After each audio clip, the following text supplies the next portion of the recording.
Guys দীঘাতে ঘুরে আসলাম, আর দীঘা গিয়ে কী কী কেনাকাটি করেছি সেই সমস্তটাই তোমাদের সাথে আজকে শেয়ার করব।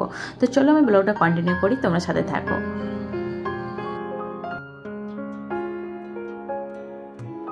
Hello everyone, good morning, welcome to back my channel. কেমন আছো তোমরা সবাই? আশা ছিল আমার তো সকালে খুব ভালো আছো। তো চলে আসলাম আবার একটা নিউ ব্লগ নিয়ে তোমাদের মাঝে। তো বাজে এখন 9:30, আর আজকে ব্লগটা এখন থেকেই শুরু করলাম। উঠেছি কিন্তু অনেক সকালে, এলিশের স্কুল ছিল, যার কারণে ওর টিফিন রেডি করে ওকে খাইয়ে দিয়ে ওকে পাঠিয়ে দিয়েছি স্কুলে। আর তারপর থেকে ব্লগটা শুরু করলাম, কারণ সকালবেলায় এক হাতে আর তাল পাচ্ছিলাম যে ক্যামেরা করবো নাকি ভিডিও, মানে ওকে ওর টিফিন রেডি করব। তো যার কারণে আর এলিশার জন্য মানে স্যারিলাক্স বানিয়েছিলাম, ও কিন্তু স্যারিলাক্সটা খাইনি, একটুখানি খেয়ে চলে গেছে। আর এদিকে এলিশার বাবা বললো যে বাটার ব্রেড করে দিতে, তো ওকে সেটা করে দিলাম। আর ও বাজারে গিয়েছিল, বাজার থেকে মটন নিয়ে চলে আসছে 1 কিলো। এলিশা মটন খেতে চেয়েছিল, তো যার কারণে। আর দীঘা থেকে আসার পর 2 দিন শরীরটা খারাপ ছিল, তো 2 দিন ধরে আমি ভিডিও করতেই পারিনি। এটা 2 দিন পর থেকে শুরু করলাম বাড়িতে ব্লগিংটা। আর এদিকে এলিশা বাবা বললো যে আমি মটনটা রান্না করি, তো এলিশা বাবা আলুটা এদিকে ভেজে নিয়েছে আর মটনটা প্রেসার কুকারে দিয়ে দিবে। প্রেসার কুকারে মানে সেদ্ধ করে নিয়ে পরে কষাবে হচ্ছে কড়াই। আর আমি শুধু মানে ভাতটা বসিয়ে দিলাম প্রেসার কুকারে, ও মটনটা রান্না হয়ে গেছে। তার মাঝখানে আমি মানে সংসারে যা যাবতীয় মানে কাঁচাকুচি কাজগুলো ছিল সেগুলো করে নিয়েছি, ও শুধু রান্নাটা এদিকে করেছে। কি বলতো, সাংসারিক কাজে কেউ যদি একটু হেল্প করে না, সত্যি বলতে অনেকটা কষ্টটা কমে যায়। যা প্রচণ্ড গরম পড়েছে, একা একা কাজ করতে একাই তো অনেকটা লেট হয়ে যায়। আর তার মধ্যে বাড়িতে যদি বাচ্চা থাকে তাহলে তো কাজ এগোনোর কোনো উপায় নেই। একটা কাজ গুছাবে আর একদিক দিয়ে ও মানে অগোছালো করবে। তো এলিশা যেহেতু স্কুলে চলে গেছে, এই টাইমটাতে একটু মানে গুছিয়ে রাখার মানে সুবিধা রয়েছে, কারণ কি ও মানে অগোছালো করার বাচ্চাটা নেই। আর ও যেই চলে আসবে সেই মানে সব জিনিস উলটপালট করে রেখে দিবে। আর দীঘা থেকে আসার পর টলি ব্যাগ থেকে এখনও মানে কোনো কাপড়ে বার করা হয় না, অনেক কাচাকুচি বাকি রয়েছে। তো 2টা দিন আগে একটুখানি রেস্ট করি, শরীরটা একটু ভালো, তারপরে এগুলো করব। আর এদিকে রান্নাটাও প্রায় হয়ে আসছে, ঘরটা ক্লিন করে নিয়েছি। বাজে এখন 12টা, দেখো বাজে এখন পুরোপুরি 12টা। আর এলিশা বাবা গেছে এলিশাকে স্কুলে নিতে, ওর 12টার সময় ছুটি হবে। দীঘা থেকে আসার পর তো এখন টলি থেকে কোনো কাপড়ই বার করা হয়নি, ওগুলো তো প্রচুর কাপড় ধুতে হবে। তো ওগুলো আস্তে আস্তে ধুয়ে তুলবো, কারণ কি দীঘা থেকে আসার পর প্রচণ্ড জ্বরে পড়ে গেছি। কাল থেকে প্রচণ্ড শরীর খারাপ, জ্বর। তবু কিছু করার নেই, কাজ তো করতেই হবে, সংসার যেহেতু আছে কাজ করতেই হবে।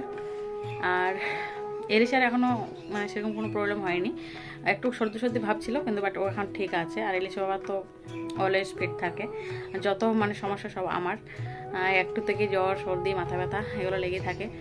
আর আজকে না প্রচণ্ড গরম করছে, যত দিন যাচ্ছে গরমটা যেন বাড়ছে। আর এলিশাদের স্কুলে সবাই ছুটির জন্য মানে দরখাস্ত করছে ম্যামের কাছে যে ছুটি নিবে। স্কুল সবে খালি খুলেছে 10 তারিখে, তার মধ্যে এত গরমে কেউ বাচ্চা পাঠাতে চাইছে না স্কুলে।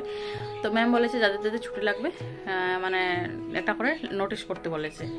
তো আমি বলছি যেহেতু অনেকদিন পর স্কুল খুললো, আর এলিশা আজকে স্কুলে কিনা প্রচণ্ড কান্না করেছে, কারণ অনেকটা গ্যাপ হয়ে যেহেতু স্কুলে গেল আজকে, তো যার কারণে ও যেতে চাইছিল না। আর আমাকে মানে চেয়েছিল যে আমি গিয়ে ওর ক্লাসরুমে বসে থাকি, তো আমি যাই না, ওর বাবা রাখতে গেছিলো, প্রচণ্ড কান্নাকাটি করেছে। তো আমি ওর বাবাকে বললাম আমরা ছুটি নিব না, একদিন পর স্কুলে পাঠাবো, কিন্তু স্কুলে পাঠাবো, কারণ স্কুল না পাঠিয়ে ওর অভ্যাসটা প্রচণ্ড খারাপ হয়ে যাচ্ছে। কদিন আগে পর্যন্ত ও সকাল হলে মানে স্কুলে যাওয়ার জন্য উঠে পড়তো, রেডি হতো এরকম, কিন্তু আজকে একদমই স্কুল যেতে চাইছিল না। অনেকটা গ্যাপ হয়ে গেলো না, 20 দিন ভাবো। তার মধ্যে যখন আবার ছুটির জন্য মানে অ্যাপ্লিকেশন করি তাহলে তো হয়ে গেছে, ওকে আর স্কুলে পাঠানোই যাবে না। তো ওই জন্য ওর বাবা করলাম ছুটি নেওয়ার কোনো দরকার নেই, ওকে একদিন পর স্কুলে পাঠাবো। তুমি খুব কান্না করেছিলে আজকে স্কুলে? ওরে বাবা রে, আমাকে খুঁজেছিলে? কালকে স্কুল যাবে?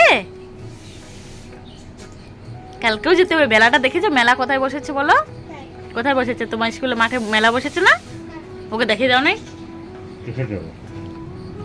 চলো বসো, ঘরে বসো।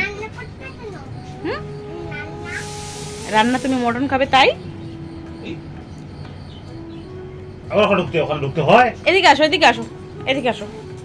তো এলিশা বাবা এদিকে শুরু করছে এসি সার্ভিস করা। আর এসি সার্ভিস করার লোক এই বছরে ঢাকাই হয়নি, যেহেতু এলিশা বাবা নিজেই করে নিয়েছে, তো লোক ডাকার প্রয়োজন পড়েনি।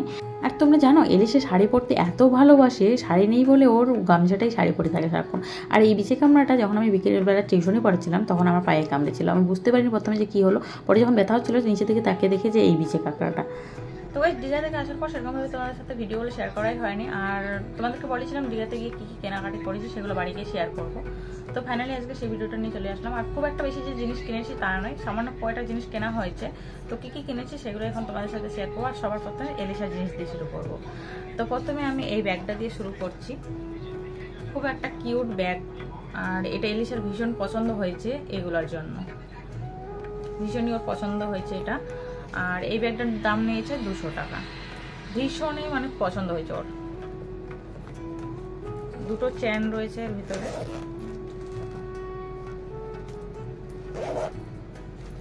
আর একটা এটা রয়েছে। তো মোটামুটি ও যদি কোথাও বেড়াতে যায় পার্কে টার্কে, তাহলে ওর মানে ধরো যে টাওয়াল, ওয়াটার বোতল এই ব্যাগের মধ্যে হয়ে যাবে। এটা একটা এলিশার। আর এই কাপটা তোমরা ভিডিওতে অলরেডি দেখিয়ে নিয়েছো, খুব সুন্দর সুন্দর মানে ফ্লাওয়ার রয়েছে সাইডগুলোতে। এই কাপটাও দীঘাতেই কেনা হয়েছিল, তবে এটা কিন্তু অনেকটা বড় রয়েছে। আর তারপরে কিনেছি আমার পছন্দের খুব একটা মিরর।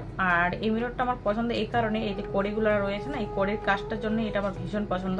আর এলিশা এদিকে ঘুমাচ্ছে, দেখো এলিশা ঘুমাচ্ছে। এলিশাকে ঘুমিয়ে দিয়ে আমি এখন ভিডিওটা বানাচ্ছি, না হলে কিন্তু আর বানানো হবে না। একটু পরে টিউশনি পড়ানোর মানে টাইম হয়ে যাবে, তো যার কারণে ভাবলাম চটপটাকে ভিডিওটা বানিয়ে নিই। তো যার কারণে দাঁড়িয়ে দাঁড়িয়ে এখন ভিডিওটা বানাচ্ছি। আর তারপরে কিনেছিলাম এলিশার জন্য এই মানে জুতোটা। আর জুতোটা না এই খুব সুন্দর কড়ির কাজ করা রয়েছে, দেখো এই কড়ি কাজটার জন্য আমার ভীষণ পছন্দ হয়েছে। কালারফুল মানে রয়েছে কড়িগুলা, তো ভীষণই মানে সুন্দর লেগেছে। আর এলিশারও ভীষণ পছন্দ হয়েছে, যেহেতু এলিশার এক্সট্রা জুতা নিয়ে যাওয়া হয়নি ওখানে, তো যার কারণে এটা কিনেছিলাম। আর কিনেছি ওর জন্য একটা হেয়ার ব্যান্ড, ওর ড্রেসের ম্যাচিং করে নিয়েছে এগুলা।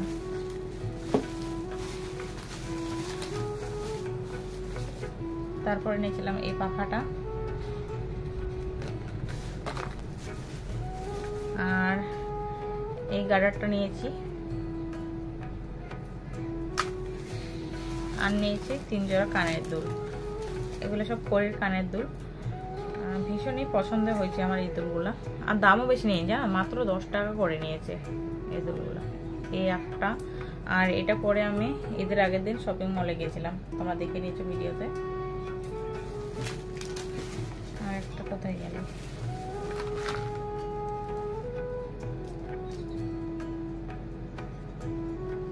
এই দেখো এগুলো সব 10 টাকা করে নিয়েছে। আর একটা রয়েছে এখানে,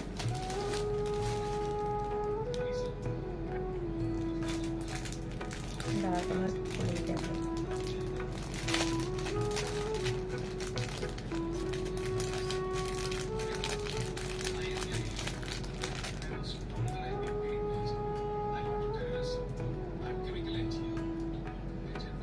তো এইগুলাই ছিল আমার শপিং। আর সেরকম কিছু কেনাকাটি করার মানে টাইমই পাইনি, আমরা খুব অল্প টাইমের জন্য গেছিলাম। যখন মাছ ভাজা খেতে গেছিলাম বাজারে, তখনই এগুলো কেনাকাটি করা হয়েছিল, সেই খুব একটা অল্প সময়ের মধ্যে। আর একদিন যদি থাকতাম তাহলে 2-1টা জিনিস আর কেনা হতো সময় পরে, কিন্তু যেহেতু চলে এসেছে তার কেনা হয়নি। তারপরে আবার যখন নেক্সট টাইম যাবো তখন পছন্দ মতো জিনিস কিনে নিয়ে আসবো আরও। তো চলো আজকে এই অবধি মানে তোমাদের সাথে শেয়ার করার ছিল। আর ভিডিও বানাচ্ছি না, আজ এই অবধি রাখছি। আই হোপ তো ভিডিওটা তোমাদের ভালো লাগে থাকলে অবশ্যই লাইক কমেন্ট শেয়ার করতে কেউ বলো না। আর যারা নতুন চ্যানেল ভিজিট করছো, প্লিজ চ্যানেলটাকে সাবস্ক্রাইব করে পাশে থাকো। তো চলো ভিডিওটা অনেক বেশি বেশি করে শেয়ার করো।